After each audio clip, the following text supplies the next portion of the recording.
Hello students today we will discuss about weather and climate। इस lecture में हम weather और क्लाइमेट के बारे में पढ़ेंगे। वेदर और क्लाइमेट में क्या डिफरेंस है ये हम पढ़ेंगे। पहले हम बात करते हैं वेदर की। Weather is hour to hour day to day condition of the atmosphere, मतलब हर घंटे पे जो या डे टू डे जो चीज़ें बदल रही है। जैसे हम बोलते हैं कि आज बहुत धूप है, बहुत हार्श वेदर है, अगले दिन बहुत बादल होंगे, ठंडी हवाएं चल रही हैं, आप क्या बोलोगे कि आज का वेदर बहुत प्लीजेंट है। तो जो डे टू डे फिनोमिनन होता है या और टू और, सुबह कुछ रहता है, शाम को कुछ रहता है वेदर, जो बहुत सडनली चेंज होता है, डेली जिसमें चेंजेस होती हैं, वो कहलाता है वेदर। हर दिन हर घंटे के जो अलग अलग एटमॉस्फेरिक कंडीशंस रहते हैं वो वेदर कहलाता है। वहीं पे अगर क्लाइमेट देखें, क्लाइमेट क्या है?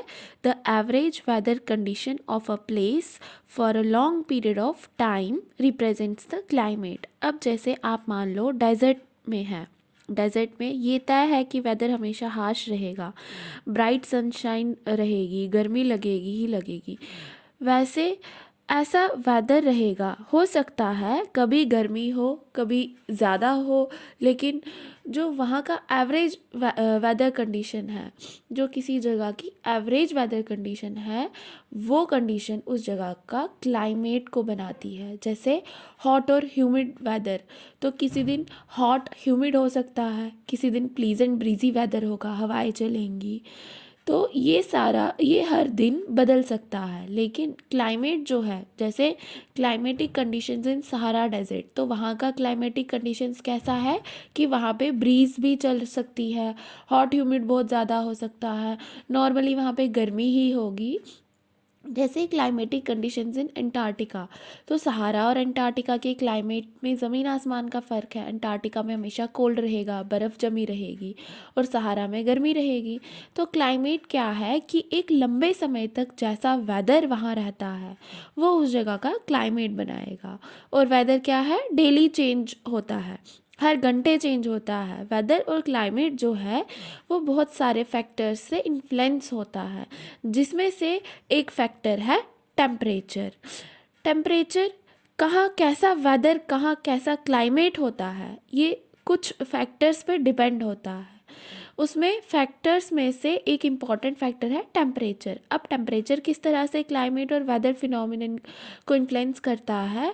The degree of hotness and coldness of the air is known as temperature. आपके एटमॉस्फेयर में अगर गर्म है, बहुत ज़्यादा गर्मी लग रही है बहुत ज़्यादा, तो वो टेम्परेचर ज़्यादा होगा।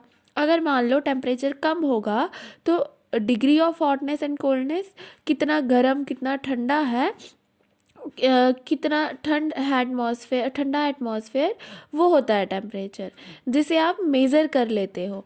टेम्परेचर को हम थर्मोमीटर से मेज़र करते हैं। ऐसा नहीं है बस कि आपने टेम्परेचर मेज़र कर लिया, आपने गर्म और ठंडा नाप लिया तो टेम्परेचर आपको पता चल जाएगा। बहुत सारी अलग अलग दूसरी चीज़ें हैं। टेम्परेचर हमेशा कभी भी कहीं भी एक जैसा नहीं रहेगा। क्यों नहीं रहेगा? क्योंकि टेम्परेचर डे एंड नाइट में बदल जाता है। रात में टेम्परेचर कम हो जाता है तो ठंड लगती है, और दिन में टेम्परेचर ज़्यादा होता है। समर्स में क्या होता है? समर्स में टेम्परेचर बहुत ज़्यादा होता है as compared to winters. Winters में हम ये सोचते हैं कि टेम्परेचर बढ़ जाए थोड़ा तो सुकून मिलेगा, और समर्स में हम सोचते हैं कि ठंड थोड़ा टेम्परेचर कम हो जाए। अब ऐसा क्यों है कि दिन में टेम्परेचर ज़्यादा है और रात में कम, किसी सीज़न में ज़्यादा किसी सीज़न में कम। तो क्या फैक्टर्स है जो इस चीज़ को डिसाइड करता है? Factors that influences the distribution of temperature is insolation. तो जो सन रेज आ रही हैं, इंसोलेशन क्या होता है? जो सन रेज आ रही हैं, सन के द्वारा जो अर्थ रिसीव करता है वो इंसोलेशन होती है, और वो इंसोलेशन ही सूरज के पास जो है एक रिमोट की तरह है जो टेम्परेचर को कंट्रोल करता है। मान लीजिए इंसोलेशन ज़्यादा आएगी तो टेम्परेचर ज़्यादा होगा, इंसोलेशन नहीं आ पाई, सनरेज नहीं आ पाई डायरेक्ट, तो वहाँ पे टेम्परेचर क्या होगा, कम होगा। अब अर्थ पे जो सनरेज आती हैं तो जिस पार्ट में सनरेज आएगी वो गर्म होगा। जैसे एटमॉस्फेयर क्या करता है, जो सनरेज आती हैं उन्हें रोक के रखता है, तो उससे टेम्परेचर नॉर्मल बना रहता है। सनरेज की डायरेक्ट रेज आती है इक्वेटर पे, इक्वेटर पे जो 0 डिग्री रहती है वहाँ पे डायरेक्ट सनरेज आती हैं तो वहाँ टेम्परेचर ज़्यादा रहेगा। अगर पोल्स पे डायरेक्ट सनरेज नहीं आती तो वहाँ पे टेम्परेचर कम रहेगा। तो इस तरह से इंसोलेशन इन्फ्लुएंस करती है डिस्ट्रीब्यूशन ऑफ टेम्परेचर को। अब पोल्स तक डायरेक्ट सनरेज जा नहीं पाती हैं तो वहाँ टेम्परेचर कम होगा, और कम टेम्परेचर रहेगा तो इसका मतलब बर्फ़ जम सकती है। जब बर्फ़ जमेगी वहाँ पे तो वो आइस शीट्स से ढका रहेगा, तो इसीलिए हम कहते हैं कि poles are covered with snow, वहाँ पे हमेशा बर्फ़ रहती है। अब एक सवाल आता है कि why the temperature in cities is too high. हम देखते हैं कि गांव में फिर भी टेम्परेचर मॉडरेट रहता है एज़ कम्पेयर टू सिटीज़। तो सिटीज़ में इतना टेम्परेचर क्यों बढ़ रहा है? सिटीज़ में सब कुछ कंजस्टेड होता है, वहीं पे रोड, वहीं पे बिल्डिंग्स, तो आसानी से हवाएं चल ही नहीं पाती।